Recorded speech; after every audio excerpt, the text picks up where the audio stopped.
c'est Isabelle, on se retrouve pour un petit book haul des livres que j'ai trouvé pour la grande majorité dans la boîte à livres à côté de chez moi et qui m'ont tenté, du coup je les ai pris. Et puis deux petits achats, mais bon, rien de foufou non plus. J'ai tout d'abord trouvé Frères d'armes, Band of Brothers de Stephen Ambrose. C'est paru chez Albin Michel. Il était vraiment... Alors celui-là était vraiment en super état. Je ne sais même pas s'il a été lu une seule fois. Ou alors la personne qui l'a lu y a fait vraiment attention. Bon, moi les livres sur la guerre, c'est pas trop ma came à la base. Et puis bon, je me suis dit, oh quand même, plutôt pas mal. On avait vu une partie de la série, on avait dû voir un épisode ou quelque chose comme ça. Bon, bah j'ai eu envie de tenter. Je sais pas si je le sortirai très rapidement. Mais bon, ça me plaisait. Je me suis dit, mon conjoint, peut-être pendant les vacances, ça lui plaira aussi. Bon, donc comme il était là et qu'il attendait sagement, je me suis dit, pourquoi pas. J'ai ensuite trouvé Le Marchand de sable de Lars Kepler, paru aux éditions Actes Sud dans leur collection Actes Noir.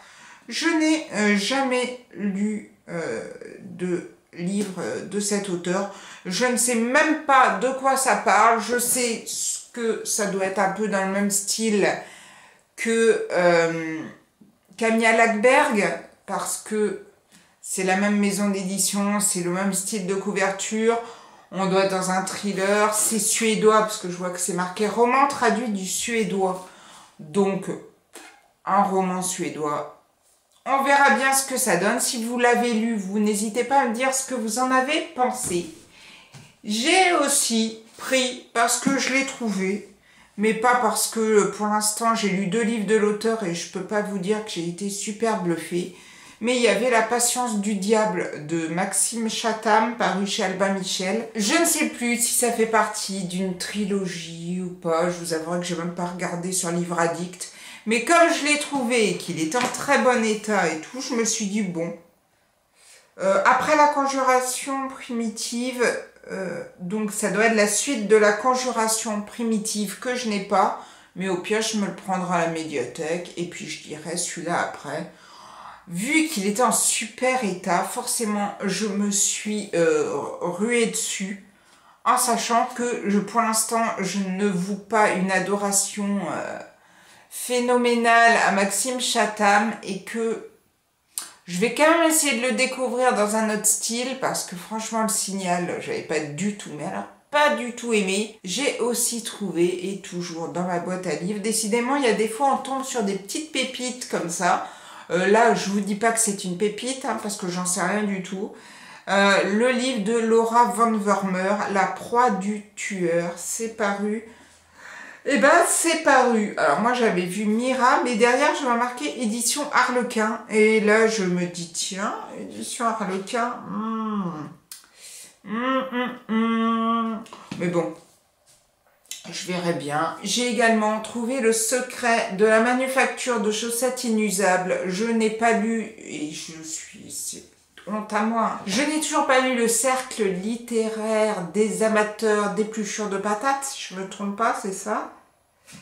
Et celui-là, bah, je l'ai vu, et puis je me suis dit, tiens, bah, je vais toujours le prendre. On ne sait jamais quand j'aurai lu l'autre, ou peut-être que je commencerai par celui-ci. J'aimais beaucoup la couverture en noir. Je me suis dit aussi pourquoi pas pour Au revoir là-haut de Pierre Lemaître, parce que ça fait une éternité que j'en entends parler et que je n'ai toujours pas lu ce livre. Ça parle de la guerre, il me semble, encore. On est encore dans un conflit... voilà, rescapé du premier conflit mondial, Guérin, Albert Edouard. Je sais que beaucoup de gens l'ont lu, beaucoup de gens l'ont aimé. Donc, eh ben, ma foi, pourquoi pas moi? J'ai ensuite aussi trouvé Le parfum de Patrick Suskind. J'ai vu le film, il y a pas mal de temps d'ailleurs. Et puis voilà, et puis j'ai jamais lu le livre. Donc comme le film m'avait plutôt bien plu et que j'ai cru entendre que le livre était meilleur, ce qui est en général le cas, et ben du coup, je me suis pris le livre. Et dernier livre que j'ai trouvé dans ma boîte à livres, enfin dans la boîte à livres de la commune, mais que je me suis pris pour moi. C'est Le Suspendu de Conakry de Jean-Christophe Rufin. C'est paru chez Flammarion. Je ne sais pas du tout de quoi ça parle. J'ai pris ce livre parce que, voilà, je connaissais pas Jean-Christophe Rufin, que j'avais envie de découvrir cet auteur. Et 2 ou 3 jours après, j'ai une lectrice qui est venue à la bibliothèque et qui l'avait lu. Et je lui ai dit, alors, vous en avez pensé quoi et tout? Et elle aime le même genre de livre que moi et elle n'a pas du tout aimé. On verra bien, ce qui fait que ça m'a pas non plus motivé des masses pour le sortir. Mais bon, si vous l'avez lu, n'hésitez pas à me laisser votre avis. Et on va passer au dernier livre que j'ai acheté. J'ai acheté Pour l'éternité de Virginie Buringer. Et c'est la honte parce que je n'arrive pas à dire son nom alors que c'est une copine à moi qui a écrit ce petit bouquin. Et bah oui, mais sauf que nous on s'appelle souvent par nos prénoms. Mais il est très court et c'est écrit vraiment en très dégagé, donc ça va être lu très vite. De toute façon, j'ai vraiment envie de le lire très très vite pour lui dire un petit peu ce que j'en ai pensé. Donc celui-ci sortira très très rapidement. Et le dernier livre que j'ai pris, qui n'a rien à voir avec un roman et tout, c'est Une journée dans mon assiette végane de Lloyd Lang. Alors, je sais pas si vous connaissez cette fille, elle fait des vidéos sur YouTube. Et moi, j'adore. Alors, je suis pas du tout végane. C'est-à-dire que si j'ai envie de me griller un bon steak, je me grille un bon steak. Mais elle a toujours des super idées, des repas qui font mais grave envie. Si vous regardez sa chaîne, c'est... malgré le fait qu'elle soit végane, on se délecte. Moi, rien qu'avec les yeux, à chaque fois que je regarde, je dis oh là là, mais c'est... ça donne trop envie. Alors, voilà. Je vous montre quelques extraits, enfin, quelques photos. Je trouve le livre vraiment, mais super bien fait. Ça donne vraiment des idées et tout. Ça, c'est le tiramisu. Alors, moi, je n'aime pas du tout ça, le tiramisu. Mais bon, je me laisserai peut-être tenter. Et c'est en fait classé. Donc, il y a mes recettes de printemps, mes recettes d'été, mes recettes d'automne et mes recettes d'hiver. Et après, en fait, quand vous regardez, vous avez, bon, par exemple, là, c'est une recette pour une journée classique.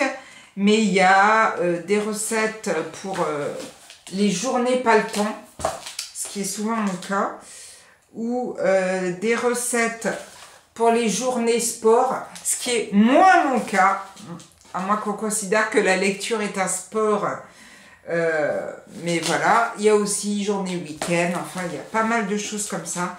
C'est un très très beau livre avec de magnifiques, franchement, les photos sont magnifiques, ça fait mais tellement envie que je ferai bien toutes les recettes de ce bouquin.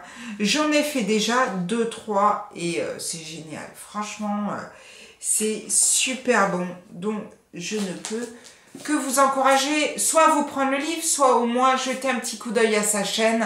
Je vous mettrai le lien en bas dans la barre de commentaires si vous voulez aller faire un petit tour.